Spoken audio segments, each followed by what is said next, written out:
Ang kwento sa akin, 11 months old pa lang ako, iniwan ako kasi naghiwalay daw silang mag-asawa. Tapos, dumadalaw, ang huling dalaw is nung first year old ko. Yun lang ang huling dalaw. Hanggang ngayon, wala na silang balita. Masakit kasi ikaw nga mismo sa sarili mo, hinahanap mo yung ina mo, tapos pati yung anak mo magtatanong kung ano ba talaga ang buhay ko, yung ganun. Parang yun siguro ang kulang ko.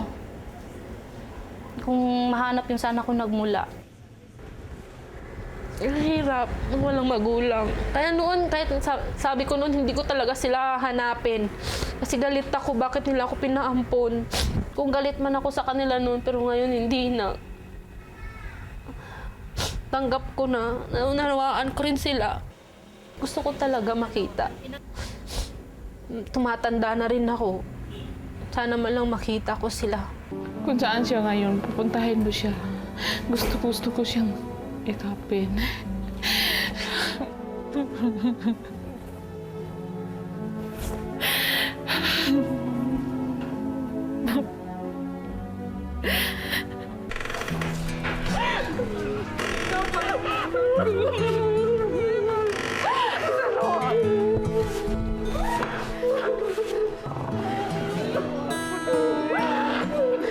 Si Annilyn, puno ng pighati ang 3 dekadang pagkakawalay niya sa kanyang pamilya. Pero ang 30 taong pagdurusa, kayang-kayang mabura sa mga unang segundo na makapiling niya ang kanyang tunay na ina. Hindi nalalayo sa ibang ina si Annilyn, 30 years old. Responsable, mapag-aruga. Maski hiwalay sa asawa, nagpupursigi siyang may taguyod ang kanyang pamilya. Maswerte ang mga anak ni Annilyn dahil busog ang mga ito sa pagmamahal ng isang ina. Hindi katulad niya, magpahanggang ngayon, hindi pa rin niya nasisilayan ang kanyang tunay na ina. Ang kwento sa akin, 11 months old pa lang ako, iniwan ako kasi naghiwalay daw silang mag-asawa. Tapos, dumadalaw, ang huling dalaw is nung first year old ko. Yun lang ang huling dalaw. Hanggang ngayon, wala na silang balita. Maghalo na ang balat sa tinalupan pero hindi raw niya hahayaang sapitin ng kanyang mga anak ang kanyang kapalaran. Masakit kasi ikaw nga mismo sa sarili mo, hinahanap mo yung ina mo, tapos pati yung anak mo magtatanong kung ano ba talaga ang buhay ko, yung ganun. Sanggol pa lamang daw siya nung ipinaampon siya ng kanyang ina sa kaibigan niya sa Cebu. Nagtatrabaho daw kasi ito para pag-ipunan ang kinabukasan ni Annilyn. Pangako raw ng kanyang ina na babalikan siya hanggang sa lumipas na ang 3 dekada. Ang pangako tila ibinaon na lamang sa alaala. Nagkaisip si Annilyn sa piling ni Aling Adelina ang umampon sa kanya. Hindi tinago ni Aling Adelina ang tunay na pagkatao ni Annilyn. Hindi rin siya nito itinuring na iba. Kaya sa pagpanaw ng ina-inahan, lalong naramdaman ni Annilyn ang bigat ng pag-iisa. Higit umalab ang pagnanasang makapiling ang babaeng nagluwal sa kanya. Lalo na namatay siya, para akong nawala ng kamay at paa. Kasi wala ka namang magawa. Kasi hindi mo alam kung sinong kakampi mo. Malaking palaisipan kay Annilyn kung paano niya hahanapin ang kanyang tunay na ina. Parang yun siguro ang kulang ko. Kung mahanap yung sana ko nagmula. Ang hirap, walang magulang. Kaya noon, kahit sabi ko noon, hindi ko talaga sila hanapin. Kasi galit ako, bakit nila ako pinaampon. Kung galit man ako sa kanila noon, pero ngayon hindi na. Tanggap ko na, naunawaan ko rin sila. Ang tanging susing inaasahan niya ay ang hawak niyang birth certificate. Nakasaad dito na sa Dapitan City sa Zamboanga ipinanganak ang kanyang ina na si Rodriga Acailar. Gusto ko talaga makita. Tumatanda na rin ako. Sana man lang makita ko sila.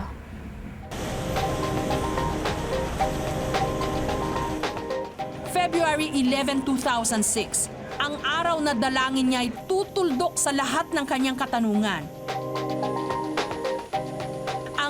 na hahanapin na niya ang kanyang tunay na ina. Mula Zamboanga City, tinahak pa muli namin ang halos 400 kilometro patungong Dapitan City.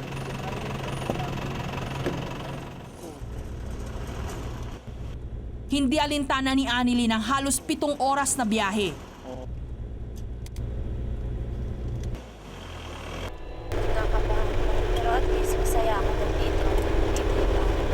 Gawin sa Pilipinas. At least ngayon, naumpisahan ko na yung paghahanap sa mama ko.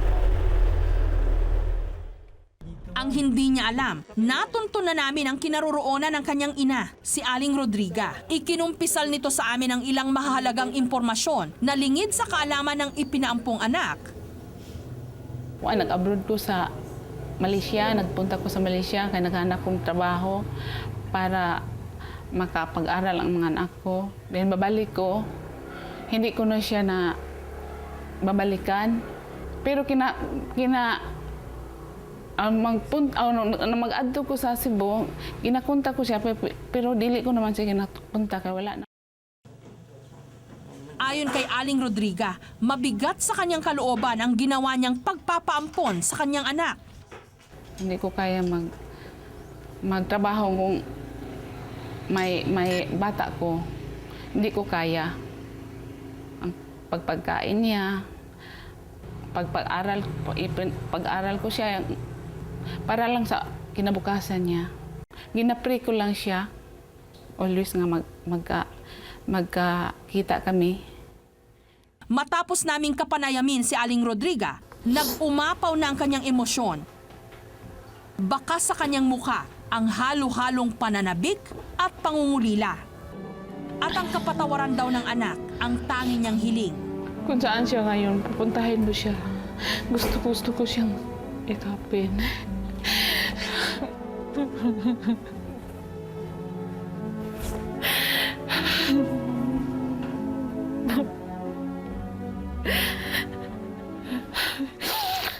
Ito na ang itinakdang araw para makita na ni Annilyn si Aling Rodriga. Masaya na ako, makita ko lang sila.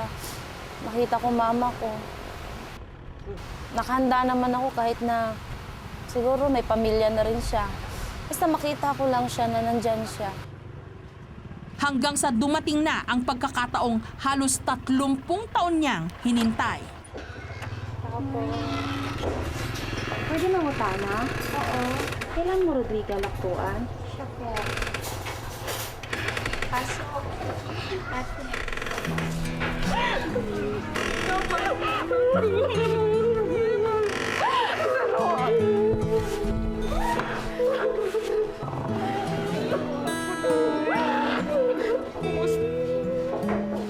Hindi na nila kinailangan pang kumustahin ang isa't isa dahil sapat na ang ngayon na sila'y muling magkasama. Lahat ng hinanakit at pangungulila napawi.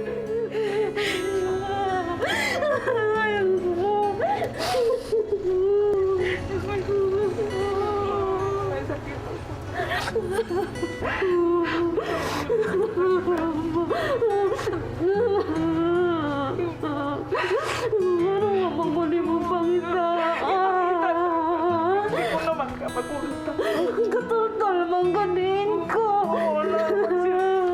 Wala naman ka dito. Naamang gihapon o mami mo mali. Ay, meron nang sa telepono ko. Hindi siya ng lain na nagpuyo. Wala.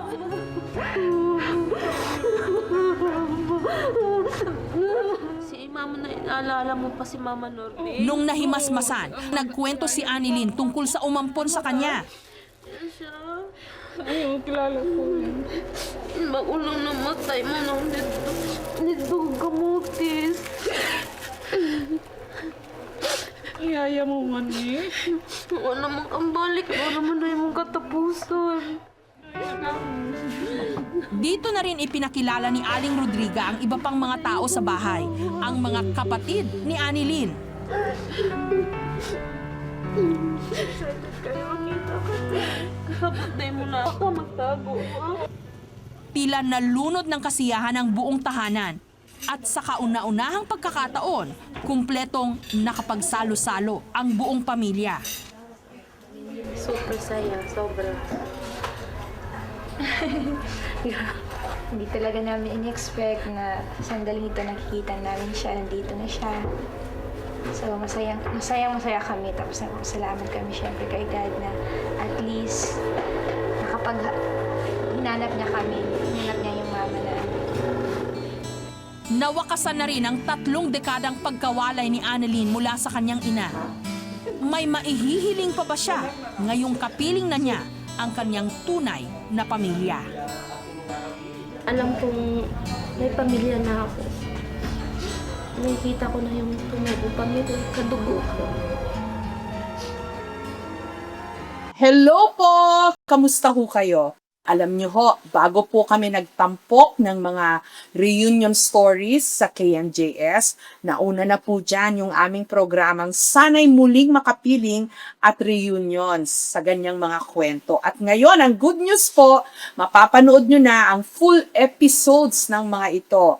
Mag-subscribe lamang po sa GMA Public Affairs YouTube channel at ganun din po sa GMA Public Affairs Facebook account. Kita-kita po tayo at mabuhay po ang mga pamilyang